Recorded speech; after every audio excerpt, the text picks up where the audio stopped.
ایک ایک آیت کو یاد کرنے کے لیے بچہ مغرب سے عشاء تک سبق یاد کرتا ہے، عشاء کی نماز پڑھتا ہے، پھر بعد عشاء لمبی رات ہوتی ہے سردیوں کی تو 11 بجے تک، اور گرمیوں کی رات ہوتی ہے تو 12 بجے تک، اور پھر اس کے بعد تھوڑی دیر سوتا ہے، اور فجر کی اذان سے پہلے ان بچوں کو مدرسوں میں اٹھا دیا جاتا ہے۔ آپ کیا سمجھتے ہیں کہ آپ کے اوپر عذاب نہیں آ رہا؟ تو یہ آپ کا کمال ہے؟ نہیں، یہ مکین گنبد خضرا کی دعاؤں کا کمال ہے اور ان بچوں کی تلاوت کا کمال ہے۔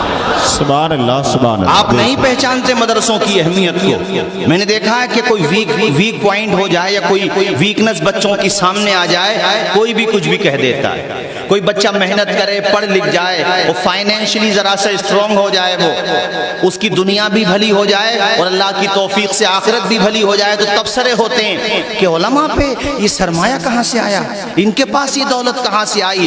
تم نے راتوں میں ان کی محنتیں نہیں دیکھی؟ تم نے سفر حضر میں ان کی مشقتیں نہیں دیکھی؟ جب تم ناشتہ بھر، اس کے بعد دوپہر کا کھانا اپنے پسند کے اعتبار سے، شام کا کھانا آپ کی پسند کے اعتبار سے، اس وقت وہ بچے کس طرح سے مفلسی پریشانی کے دور سے گزر رہے تھے۔ اپنی ماں کو روتا ہوا چھوڑ کے آتا ہے طالب علم۔ آپ 2-4 دن اپنے بچوں سے دور رہ کر دیکھو، پتا چل جائے گا۔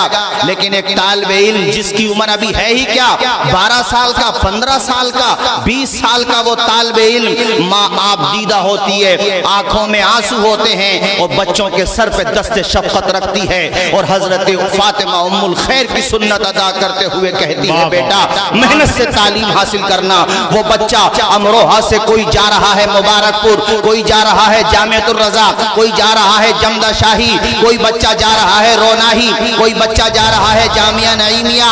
او بھائیو، یہ کوئی آسان کام نہیں ہوتے۔ کبھی ان علماء کی محنتیں بھی دیکھو، ان کی مشقتیں بھی دیکھو، اور یاد رکھو اگر یہ مدرسے نہ ہو تو تمہاری مسجدوں میں نمازیں کون پڑھائے گا؟ تمہاری مسجدوں کی جو فلک پوش یہ میناریں ہیں، ان میناروں سے جو صدائے توحید اور رسالت بلند ہوتی ہے، بتاؤ وہ کون بلند کرے گا؟ پیدا ہونے کے بعد تمہارے بچوں کے کانوں میں آذان کون دے گا؟ تمہاری انگلی پکڑ کے تمہیں مسجد تک کون لے کر کے جائے گا؟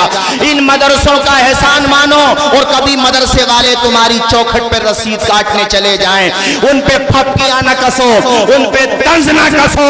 ارے وہ جس طرح بھی چلا رہے ہیں، ان کا کلیجہ چیر کے دیکھو تو پتہ چل جائے گا مدرسہ چلانا کوئی یہ معمولی بات نہیں ہوتی ہے۔ کتنے لوگوں کی طرح طرح کی باتیں سننا پڑتی ہیں، تب جا کر کے مصطفیٰ کے چمن کو آباد کیا جاتا ہے۔ اور یاد رکھنا، کان کھول کر کے سنو، مسجد اور مدرسے میں ہر کسی کا پیسہ نہیں لگتا تنویر بھائی، اسی کا لگتا ہے جس کو اللہ توفیق دیتا ہے۔ سبحان اللہ سبحان اللہ، بے شک۔ بعضوں کو دیکھا ہے وہ تنقید کرتے ہیں کہ ہم بڑے مالدار ہیں، ہماری مونچھ بڑی لمبی ہے، ہمارا کرتا بڑا لمبا ہے۔ ابے سب کے کرتے سمٹ جائیں گے مرنے کے بعد، کفن کے 3 کپڑے لے کے جائے گا۔ امیر پتی کی پونچھ، بڑے بڑے ارب پتی کھرب پتی دنیا سے کچھ لے کے نہ گئے۔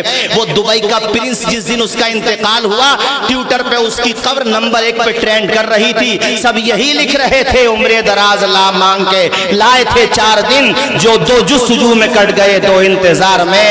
اور بھائیوں کچھ بھی لے کے نہیں گیا، وہ برج دبئی بنانے والا، وہ دبئی کی سڑکوں کو قالین سے خوبصورت بنانے والا کیا لے کے گیا بتاؤ مجھے؟ لیکن ساتھ ہی ساتھ میں تمہیں بتانا چاہتا ہوں، تمہارے قریب میں مراد آباد ہے، ایک وہ صدر اللہ فاضل بدر اللہ ماصل، جس کے قلم کو اللہ نے سیل روا بنا دیا تھا، جس پن پہ لکھتا تھا حق ادا کر دیا کرتا تھا۔ اللہ اکبر، جو بیک وقت مفسر قرآن بھی تھا، محدث بھی تھا، مقرر بھی تھا، خطیب بھی تھا، اور جب خطاب فرماتا تو لبوں سے پھول جھڑتے تھے۔ صدر اللہ فاضل کو بچہ بچہ جانتا ہے، اس لیے نہیں کہ وہ اربوں پتی تھے، اس لیے نہیں کہ وہ خربوں پتی تھے، ارے ان کے پاس دولت تھی یا نہیں تھی، مگر علم کا جو سمندر انہوں نے مراد آباد میں پھیلایا، اس کی لہریں پوری دنیا میں پھیلتی چلی گئی، اس کے چراغ پوری دنیا میں جلتے چلے گئے۔ جب تک جامعہ نعیمیہ رہے گا تب تک صدر اللہ فاضل کا نام چمکتا رہے گا۔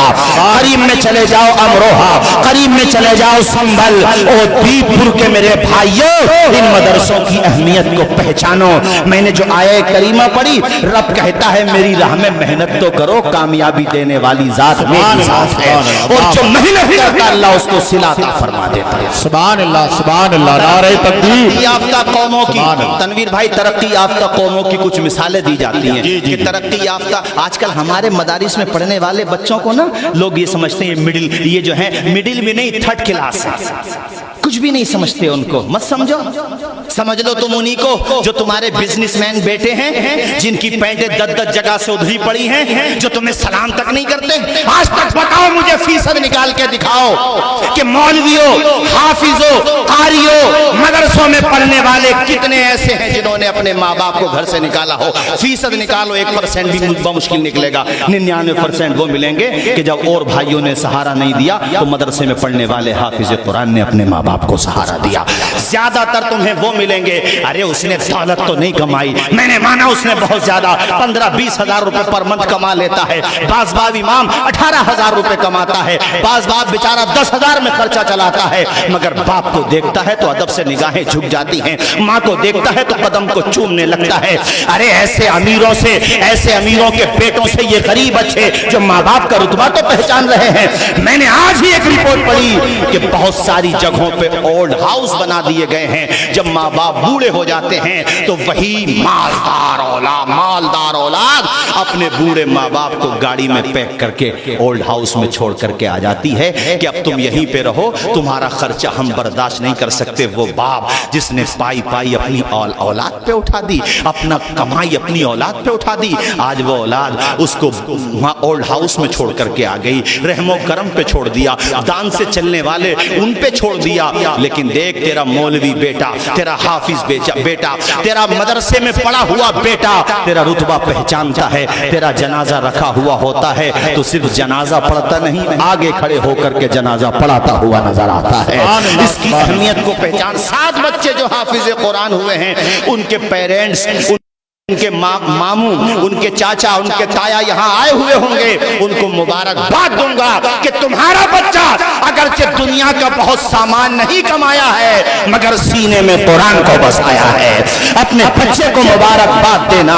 ترقی یافتہ قوموں کی پہچان میں بتایا جاتا ہے کہ جو بہت ترقی یافتہ ہوتے ہیں، مہذب ہوتے ہیں، وہ صبح سویرے اٹھتے ہیں، نمبر 1۔ نمبر 2، وہ اپنے مشن پہ لگے رہتے ہیں۔ نمبر 3، وہ بہت زیادہ مہذب ہوتے ہیں، باسلیقہ ہوتے ہیں۔ اب یہ ساری چیزیں ذرا مدرسے کی 4 دیواری میں آ کر کے تو دیکھو، صبح سویرے اٹھنے والا استاذ بھی بے مثال ہے اور صبح سویرے اٹھنے والے بچے بھی بے مثال ہیں۔ تم تو 8 بجے سے پہلے تنویر بھائی پبلک سو کے نہیں اٹھتی، مگر وہ بچہ جو ابھی بالغ بھی نہیں ہے مگر وہ سبحان الذی اسریٰ کی گردان، سبحان الذی اسریٰ کو بار بار پڑھ رہا ہے، کوئی قل هو اللہ احد کو بار بار پڑھ رہا ہے۔ حضرت کبھی ان بچوں کے مقام و مرتبے کو پہچانو تو پتا چلے۔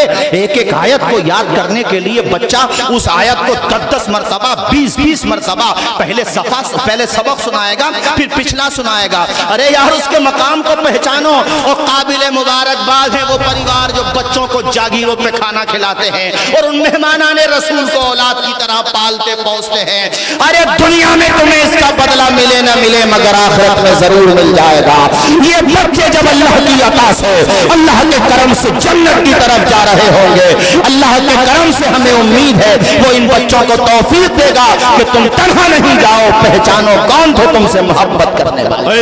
اے واہ واہ واہ، سبحان اللہ، زندہ باد۔